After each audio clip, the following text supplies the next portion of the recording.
Hello and welcome to Robot Framework tutorial.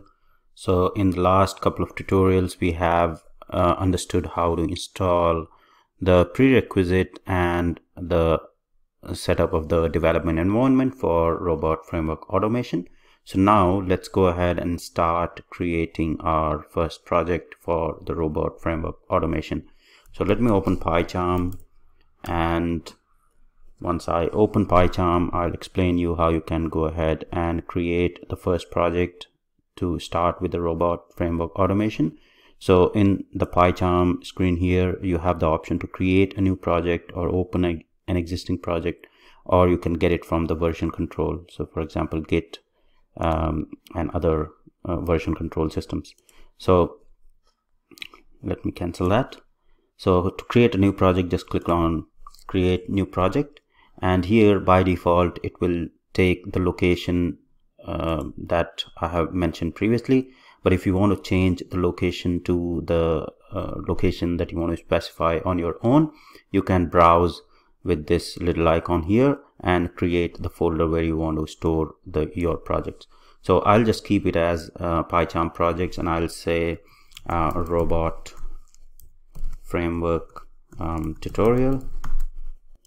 Now in the project interpreter here, in the drop down here, you can see that there is an option to create the new environment using the virtual environment, or you can use the existing interpreter.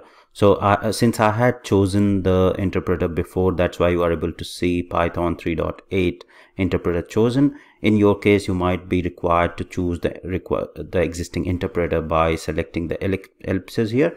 What I would recommend is to use the virtual environment. The reason being that say for example you have multiple projects, and in multiple projects there is a different version dependency that is required for the libraries that you are external libraries that you are adding, or you need a different version for the libraries or even for the internal libraries. Then in that case, the virtual environment provides you the flexibility to use the different versions, and then the project that are using that are in that particular virtual environment won't be impacted by the changes in other interpreter or other virtual environment. So that's an advantage of having the virtual environment.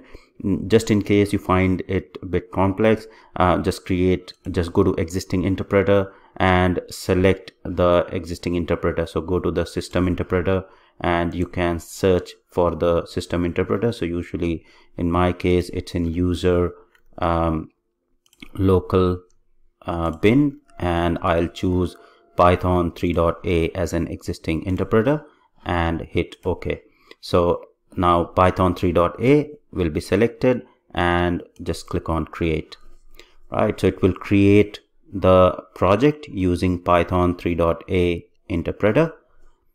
And now here we are with the first project in PyCharm, and which has the external libraries. You can see the Python 3.a has been selected with all the binaries in there.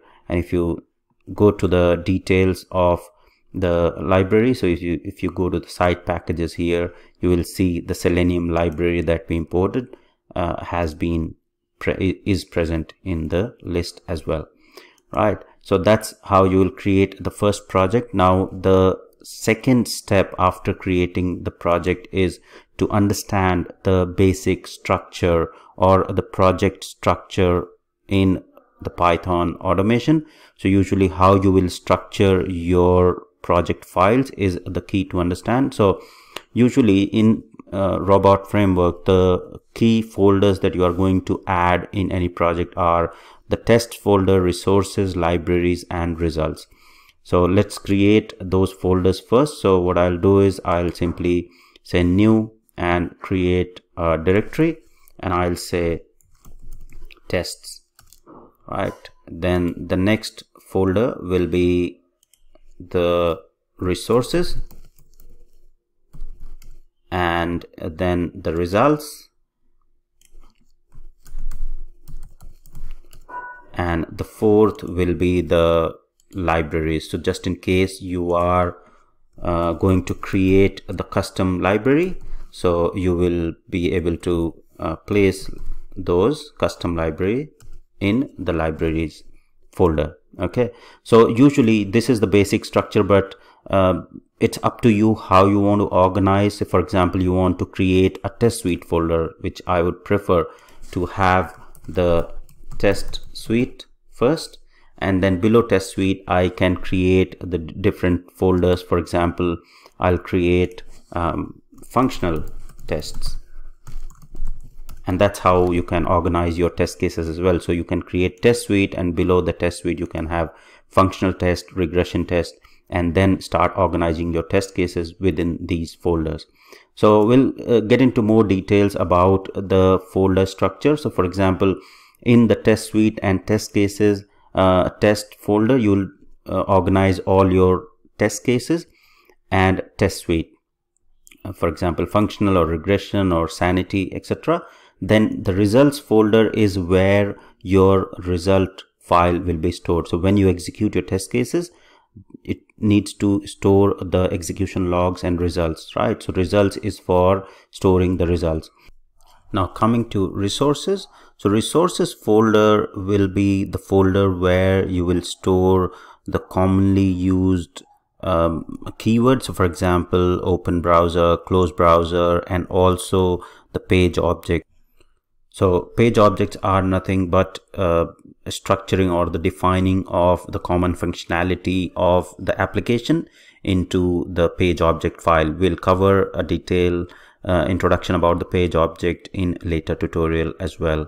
So in the resources, just to understand now that it will store the common functionality or the keywords that will be utilized in other test cases and test suite. And if you want to define your own custom libraries, which in most of the cases there is a requirement to define the custom libraries for the application that you are testing, then in that case creating a libraries folder and storing your libraries, custom libraries, in the libraries folder is recommended. So this is the basic structure to understand with. It's up to you how you want to structure your robot framework automation, but I personally prefer to structure it in the test suite, functional test, regression test, and then adding the test cases into these test suite.